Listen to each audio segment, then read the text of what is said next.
Bom dia a todos. Hoje nós vamos falar sobre Jesus na casa de Zaqueu. Uma palestra bem gostosa de ser estudada. Eu particularmente gostei muito.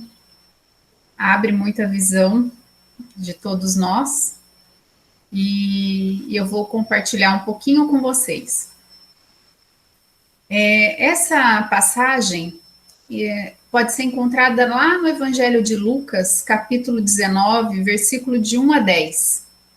E Allan Kardec, ele dispõe no Evangelho segundo o Espiritismo, lá no capítulo 16, onde trata: não se pode servir a Deus e a Mamon.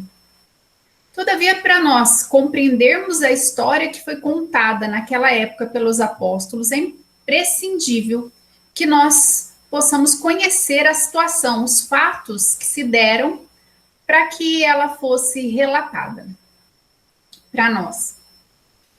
E também é importante aqui, para melhor compreensão, que nós possamos entender toda a situação que aconteceu naquela época. Nós temos também que estudar lá no capítulo 19 do Evangelho do Lucas, e no versículo, não só o 19, mas também o 18, versículo 18 a 30, e lá no Evangelho segundo o Espiritismo também fala da salvação dos ricos. Então, para a gente entender toda a situação, não lermos somente a parábola em si, mas também entender o que aconteceu, qual foi a situação que se passou naquele momento histórico, para que nós possamos entender por que tem toda aquela história de Jesus na casa de Zaqueu. Então, conta-se uma história que um jovem rico interpelou Jesus dizendo: bom mestre, o que é preciso que eu faça para adquirir a vida eterna? E Jesus disse: por que me chama de bom? Só Deus é bom. Se queres entrar na vida, guardai os mandamentos. E esse jovem pergunta: quais mandamentos? E Jesus responde: não matareis, não cometereis adultérios, não furtarei, não darei falso testemunho, honrai vosso pai e vossa mãe, e amai o vosso próximo como a vós mesmo. O jovem respondeu: tenho guardado todos esses mandamentos desde a minha juventude. O que me falta? E Jesus disse: se quereis ser perfeitos, ide, vendei o que tens e dai aos pobres, e darei um tesouro no céu. Depois, vinde e me segue. E neste momento, o jovem foi embora muito triste, porque tinha grandes bens. E Jesus disse aos seus discípulos: em verdade vos digo que é bem difícil que um rico entre no reino dos céus. E disse ainda: é mais fácil um camelo passar pelo buraco de uma agulha do que um rico entrar no reino dos céus. Contudo, os discípulos não compreenderam direito aquela fala do Jesus. E ele quis dizer, o que ele quis dizer especificamente? Ficou muito difícil entender por que o rico não entra no reino dos céus, mas daí eles levaram meio que ao pé da letra. E daí, para eles internalizaram que é muito difícil um rico entrar no reino dos céus. E os discípulos passaram, então, a condenar todos aqueles que tinham riquezas. Muitas vezes, os discípulos acabavam discutindo sobre riqueza. Tadeu impunha que os assistentes de pregação deveriam entregar todos os bens aos necessitados. Filipe dizia que ninguém deveria possuir mais do que uma camiseta, constituindo uma obrigação dividir tudo o que ele tinha com os infortunados, privando-o até mesmo do indispensável para a vida dele. Levi questionava a respeito daquelas pessoas que às vezes se passavam por pobres. se fingiam de mendigo para às vezes não pagar impostos naquela época. Como eles ainda não sabia diferenciar, né, daquela situação de rico ou pobre, o Levi falava, mas e aí? Como que a gente vai fazer para diferenciar rico ou pobre? Porque no entendimento dele, segundo aquela fala de Jesus, eles iriam abolir todos os ricos, que para ele, rico não ia entrar no reino dos céus nunca. Simão Pedro dizia que eles não deveriam abandonar os realmente desamparados e que a providência divina iria, de alguma forma, inspirá-los para saber quem que era rico, quem que era pobre. Mas de todos eles, Filipe era o que mais se agarrava ao texto da fala de Jesus e sempre retrucava que era mais fácil a passagem do camelo pelo fundo de uma agulha do que entrar um rico no reino dos céus. Desta forma, os discípulos passaram a agir seguindo o pé da letra em relação aos ricos, de forma que muitas vezes Jesus tinha que intervir em seus comportamentos, porque o comportamento deles diante das pessoas era de exclusão das pessoas ricas.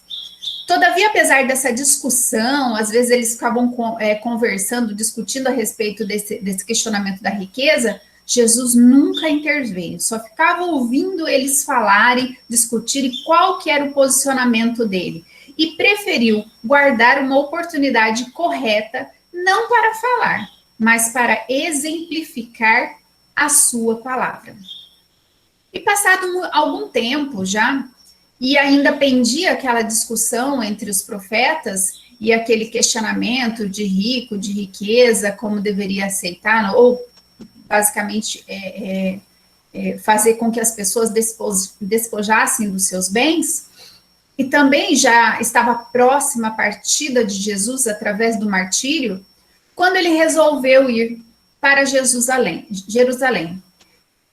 Mas dessa vez, ele resolve ir por um caminho mais difícil, passando por Samaria, por Jericó, entre outras cidades. Nós já falamos aqui na parábola do bom samaritano, né, que Jesus não foi de forma alguma bem recebido em Samaria, né, que não quiseram hospedar Jesus e os discípulos em Samaria. Mas em Jericó, houve uma situação muito diferente, né? Havia multidões à espera de Jesus, né? Eles se aglomeravam à beira das estradas, aguardando a passagem de Jesus. E no meio dessa multidão havia um publicano, um cobrador de impostos, uma pessoa muito abastada, muito enérgico, onde todos conheciam na região, chamado Zaqueu, que já havia ouvido falar de Jesus. Ele já tinha sabido, já tinha conhecimento de Jesus e desejava pelo menos vê-lo. Porém, Zaqueu era um homem muito pequeno. E o que ele teve que fazer? Ele teve que subir numa árvore grande, chamada sicômoro, ou figueira. Lá no livro Boa Nova, conta-se que Zaqueu estava ansioso com a expectativa de ver Jesus, que seu coração estava inundado de curiosidade, cheio de sensações alegres.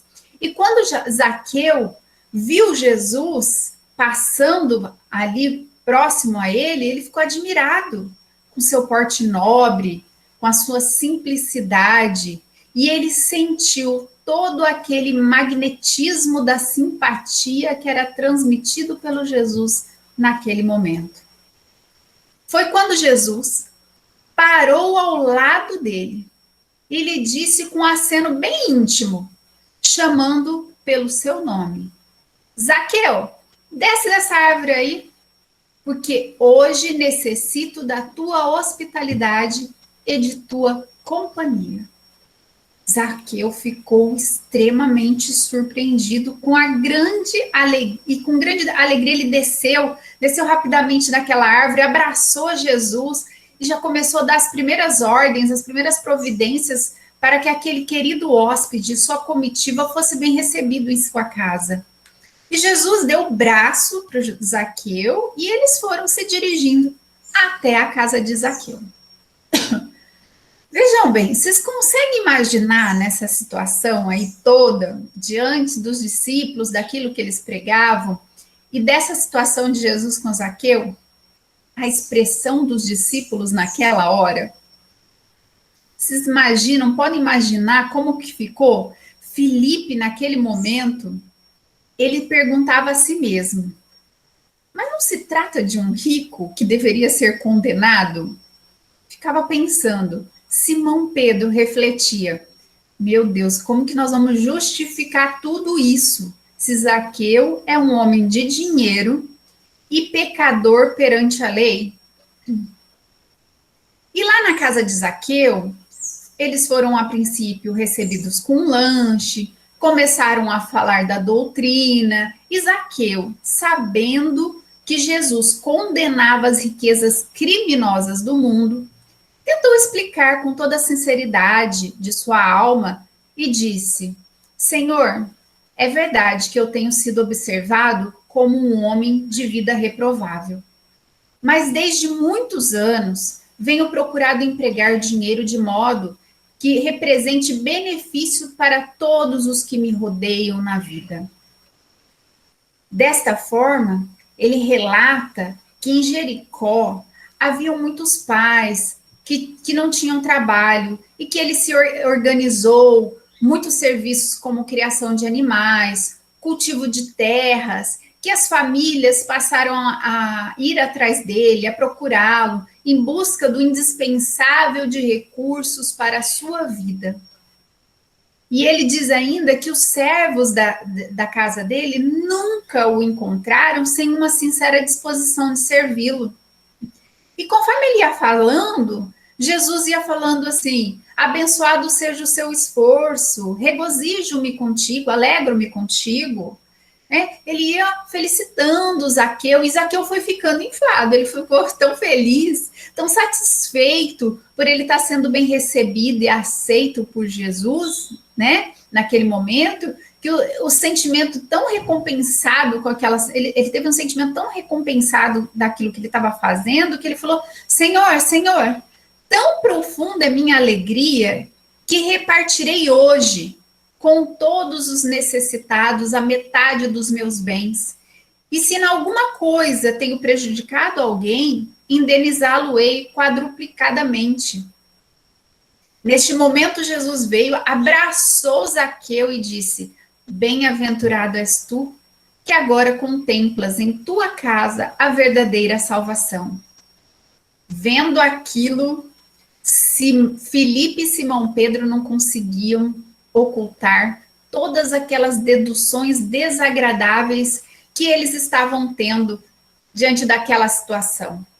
Pois eles se atentavam ao sentido literal do ensinamento de Jesus, e estavam estranhando aquele comportamento amoroso que o mestre tinha com aquela pessoa, que confessou ser um publicano e ser um pecador.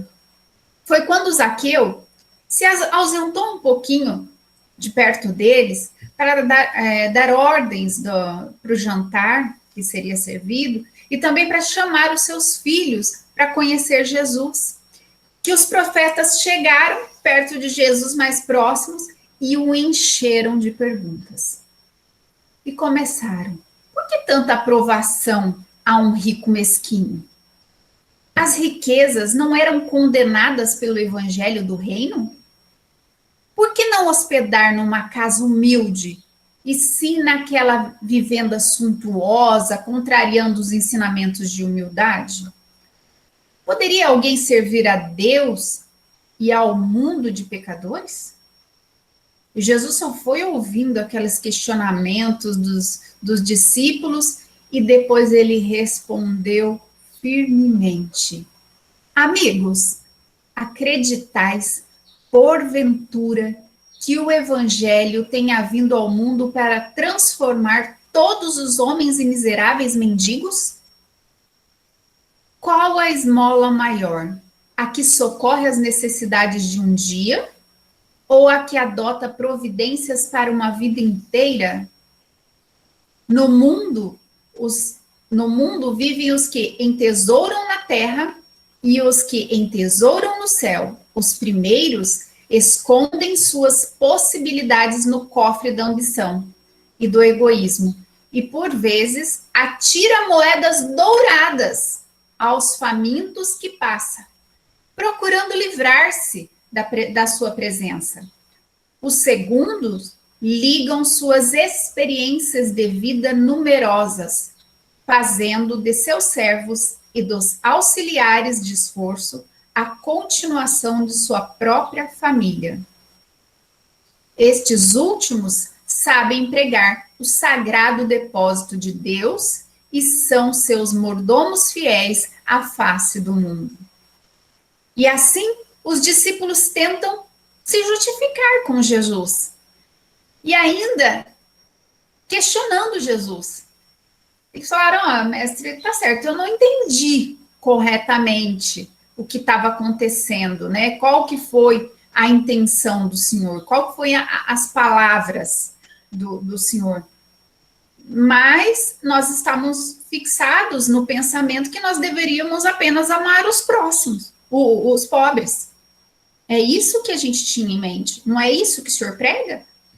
Aí Jesus diz novamente, é necessário não nos perdermos em viciações do sentimento. Porque qual é o mais infeliz? O mendigo sem responsabilidade, a não ser com a própria manutenção, ou um pai carregado de filhinhos a lhe pedir pão?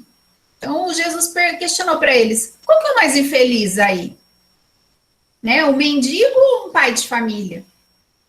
E finalizando essa história, disse o mestre, sim, amigos, ditosos os que repartem os seus bens com os pobres, mas bem-aventurado também os que consagram suas possibilidades aos movimentos da vida, cientes de que o mundo é um grande necessitado e que sabem, assim, servir a Deus com as riquezas que lhe foram confiadas. Vou até ler de novo, hein? E sabem, assim, servir a Deus com as suas riquezas que lhe foram confiadas. Portanto, com essa fala, os discípulos realmente entenderam que não deveriam julgar os ricos como se eles não tivessem a salvação. E que a falta de riqueza, ou no caso a miséria, não era um requisito exigido aí para seguir a Deus. E aí, nós aqui, que conclusão nós podemos tirar dessa história de hoje? Nós podemos aí ver de três perspectivas, de três ângulos nós podemos ver essa passagem bíblica aqui. Nós temos a visão dos discípulos e de toda aquela multidão que acompanhava Jesus naquele momento. Conforme os questionamentos que eles fizeram a si mesmo, como quando Jesus anunciou que iria hospedar-se na casa de Zaqueu, lembra que Filipe ficou pensando que ele achava que todos os ricos deveriam ser condenados? Ele ficou pensando quando Jesus chama Zaqueu dizendo que é na casa dele. O que o Filipe faz? É aquilo que normalmente nós também fazemos. É o julgamento que nós fazemos diante de uma situação, sem conhecer a realidade dos fatos, sem conhecer a pessoa em si. Nós não sabemos se aquela pessoa está sendo obsediada. Nós não sabemos em que situação está aquela pessoa e muitas vezes a gente julga. Muitas vezes, para fazer uma caridade, nós julgamos o outro. Isso não quer dizer que nós não devemos ter cautela quando nós vamos fazer uma caridade. Cautela é uma coisa, julgamento é outra, totalmente diferente. Então, o que nós não devemos fazer é julgar. E no caso aqui, Filipe estava julgando só porque a pessoa era rica, ela não era boa, ela deveria ser condenada, ela não deveria adentrar no reino dos céus. Então houve um julgamento. E Simão Pedro, ele já estava ficando preocupado em justificar o que os outros iam achar, o que a população, o que aquela multidão ali ia pensar diante da situação do mestre indo na casa de um homem rico e pecador. Então, nós aqui hoje, muitas vezes também não fazemos o que nós também pensamos no que o outro vai pensar de nós mesmos. Então, a gente fica preocupado com o olhar do outro. No caso de Filipe, a gente não consegue olhar para o outro com um olhar de amor, de caridade. E aqui, no caso do pensamento do Simão Pedro, a gente fica preocupado com aquela situação. E os discípulos só enxergavam no caso aí, quando eles discutiam, as regalias que as riquezas poderiam dar para aquela pessoa. E não percebiam todo o sacrifício que dependia daquele rico para dar um tratamento adequado para aquela riqueza. Eles viciaram os seus pensamentos, os seus sentimentos. Eram todos viciados por uma fala que eles não compreenderam corretamente. E Jesus já dizia: o reino dos céus está no meio. Está no meio. A gente tem que ser ponderado, nós temos que ter um equilíbrio. Não devemos ser extremos. Não devemos julgar extremamente. Nós não podemos, dentro das próprias religiões, ser fanáticos e levar ao pé da letra os ensinamentos de Jesus. Nós devemos educar os nossos sentimentos, nos desapegar dos bens materiais. E não importa a quantidade. Normalmente a gente é tão apegado a algum bem material, de forma que a gente não consegue fazer nenhuma caridade, não consegue olhar o próximo ali.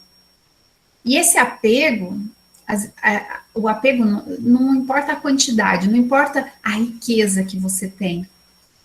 Às vezes, você é apegado a um carro, uma casa, um sapato, um vestido que você não consegue doar e fica amontoando, às vezes, o seu guarda-roupa.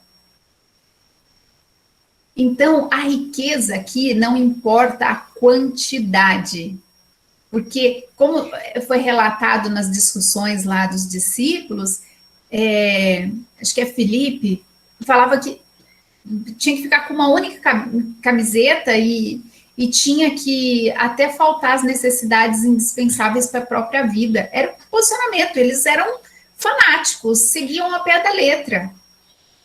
E a riqueza aqui não é aquela riqueza enorme, a gente fala, bom, mas eu não sou rico, então eu estou na zona de conforto aqui, eu não vou fazer nada. Mas aqui a gente está falando do apego material. E o apego material não importa que bem, qual o valor desse bem. E na visão de Zaqueu? Zaqueu era um homem de posses materiais, mas ele também já havia despertado para os ensinamentos de Jesus, para as coisas de Deus. Ele já tinha aquele desprendimentozinho.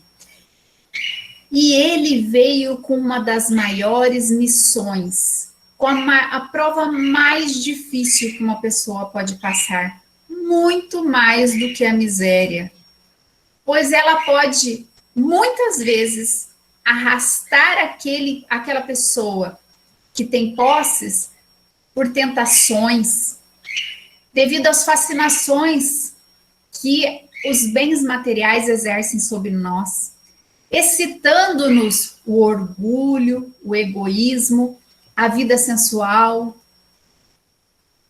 É um elo poderoso que liga o homem à terra e nos afastam do pensamento do céu. Nos afastam de Deus. É uma missão muito difícil. Veja bem, muitas vezes nós deixamos de assumir compromissos aí no centro por coisas que às vezes nos interessam mais. Muitas vezes, às vezes a gente vai só aos domingos, mas nós temos churrascos, nós temos outras coisas que acabam nos afastando. Então, o dinheiro, a riqueza, pode nos levar a isso também. Pode nos afastar das coisas de Deus, porque nós temos muitas facilidades, muitas tentações que nos afastam. Então, é uma das provas mais difíceis do ser humano, sim. Muitas vezes, pessoas que vivem na miséria e chegam a ter uma fortuna, acaba se esquecendo daqueles que o ajudou e passa a ser insensível, egoísta e vão. Porque ele experimenta essas tentações, esses sentimentos. Mas apesar da riqueza ser uma prova muito difícil, não quer dizer em nenhum momento que ela é uma prova impossível. Deus não faria isso conosco. Ela torna, na verdade, um meio de salvação daqueles que dela sabe se servir. É um meio de salvação. Assim como nós podemos analisar o veneno de uma cobra. O veneno de uma cobra, assim como a riqueza, ela não pode ser mortal, mas ela também pode virar um antídoto e salvar vidas. Muitas vezes nós cumprimos nossas missões, que não é fácil, lá dentro dos nossos quartos, chorando em silêncio, a fim de nós atendermos às expectativas de Deus, às expectativas daquilo que Ele espera de nós. O que eu quero dizer? Que não é fácil. Não é fácil nós seguirmos e sairmos dessas tentações que a vida nos dá, essas facilidades da vida. Vejam lá na primeira história, quando a gente conta a história daquele jovem que vai perguntar a Deus, vai perguntar a Jesus, né, o que ele precisa para ser salvo, né, e Jesus pede para que ele deixe os bens materiais e vá segui-lo. Jesus, ele não entendeu direito esse jovem. Jesus não demonstrou a ele que a salvação tem um preço. A salvação aí não tem um preço, mas sim que o apego aos bens terrestres é sim um obstáculo à salvação. E esse jovem, apesar de estar quite com todos os mandamentos de Deus, ele demonstrou que não estava disposto a se sacrificar ainda. Porque não é fácil. Nós temos muitas vezes que nos sacrificar para seguir a Jesus, para seguir a Deus. Na história de Zaqueu, se ele não fosse baixinho, será que ele ia subir na árvore para ver Jesus? Será que ele se sacrificaria? Nós devemos muitas vezes nos sacrificar. Nós nos sacrificamos também muitas vezes para seguir a nossa missão. Então, quantas vezes nós fazemos tudo certinho, cumprimos todas as nossas regras, mas no fundo nós não estamos ainda dispostos a nos sacrificar para uma vida eterna. Nós não gostamos de sair da nossa zona de conforto. Por isso que os discípulos entenderam que deveria, literalmente, abolir todos aqueles que tinham riqueza, posto que era nocivo à felicidade futura. Na verdade, a riqueza,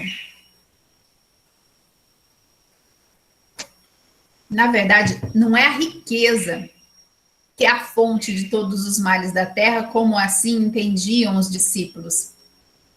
Mas é o homem que abusa da riqueza e também de todos os dons que Deus lhe deu.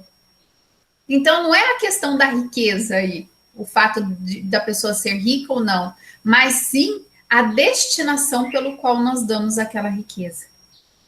É a forma que nós abusamos dessa riqueza. Portanto, cabe ao homem utilizar da riqueza para o seu bem, pelo menos para o seu bem. Se não for para o seu progresso moral, pelo menos para o seu progresso intelectual. Às vezes, nós nos perguntamos por que existem tantas desigualdades de riquezas, não é? Às vezes a gente vê, nossa, por que tem tanta gente rica e tanta gente pobre aqui? Será que não seria melhor as riquezas serem igualmente divididas entre todos de forma igualitária? E o Evangelho nos deixa claro que esse é um problema que nós procuramos resolver em vão. Às vezes a gente tenta deixar todo mundo igual, vamos pregar isso daí. Todo mundo vai ficar no mesmo patamar. Isso daí é um problema que nós não vamos conseguir resolver. Por quê? Porque se houver uma divisão igualitária das riquezas entre os homens, logo algum vai sobressair. Pois nem todos nós temos a mesma inteligência. Não somos os mesmos, não somos ativamente, não somos ativos, laboriosos da mesma forma. Nós não somos nem moderados, nem prudentes, previdentes na conservação daquilo que nós temos. Por isso que muitas vezes a gente faz inventário, a pessoa recebe fortunas, passa anos, você vê a pessoa na total miséria.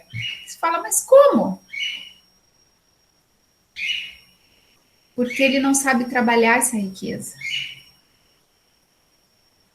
Portanto, em pouco tempo, esse equilíbrio aí que a gente falaria de equilíbrio financeiro, ele seria rompido, porque ninguém é igual a ninguém. Todo mundo daria destinação dessa riqueza de forma um mais produtivo, um menos produtivo, igual as parábolas do talento, né? E mesmo se a manutenção do equilíbrio fosse possível, vamos pensar que todo mundo ia conseguir manter o equilíbrio da questão financeira. Isto seria o aniquilamento de todos os grandes trabalhos que concorrem para o progresso e o bem-estar de todos. Você imagina, ninguém ia fazer mais nada. Tá bom aqui. Muito embora se a gente dividir com todo mundo a riqueza que a gente tem no mundo igualitariamente, não vai ser suficiente para a sua própria subsistência, né? E depois essa desigualdade, ela vai ser rompida, essa igualdade vai ser rompida lá adiante, de acordo com aquele que trabalha mais ou menos, ou preserva mais, né, que sabe trabalhar melhor com essa riqueza. Então, já vai haver isso daí. Só que se mesmo assim nós mantivermos todo mundo equilibrados aqui, nós não vamos mais progredir, porque está confortável para todos nós. Se nós pensarmos que hoje a população vem aumentando, olha só, a população vem aumentando.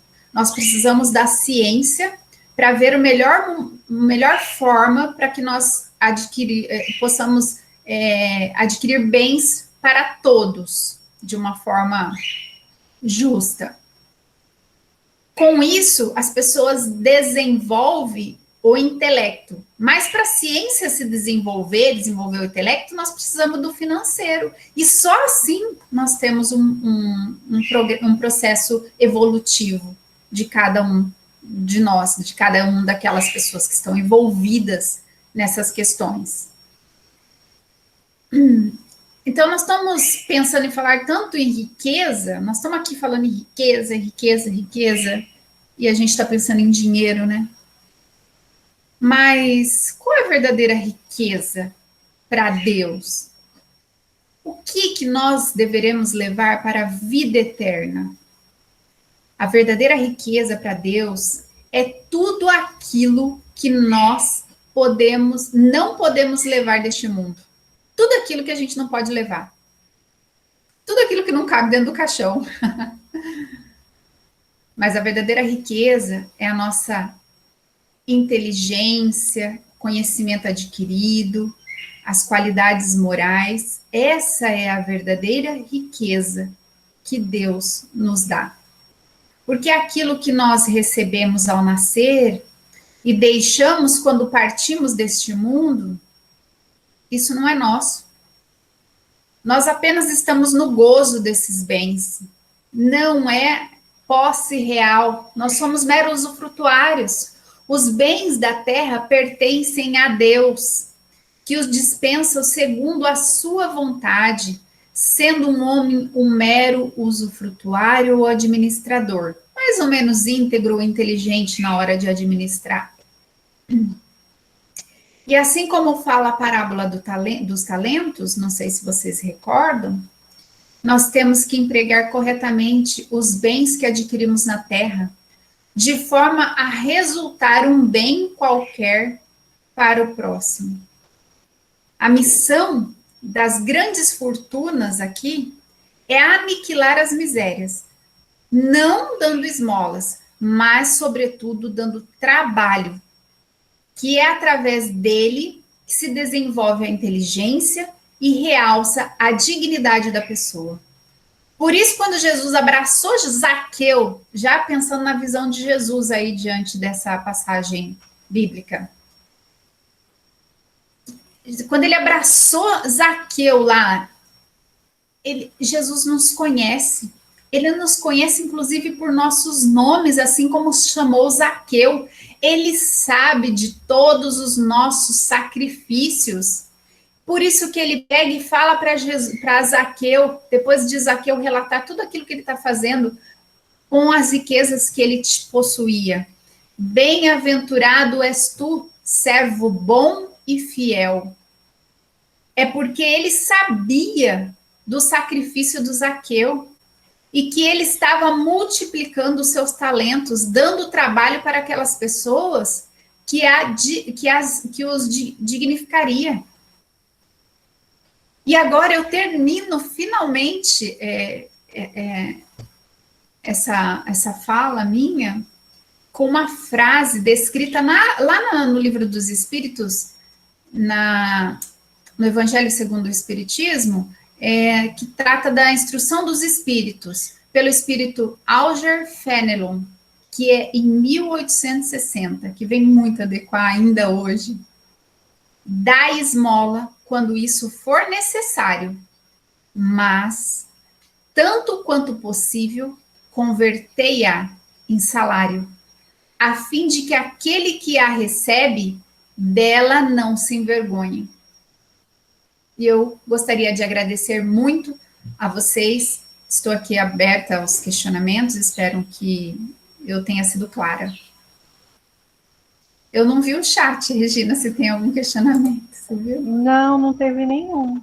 Acho que foi tão bem explicado, muito bom. Mas, por favor, gente, fique à vontade. Alguém tem algum questionamento?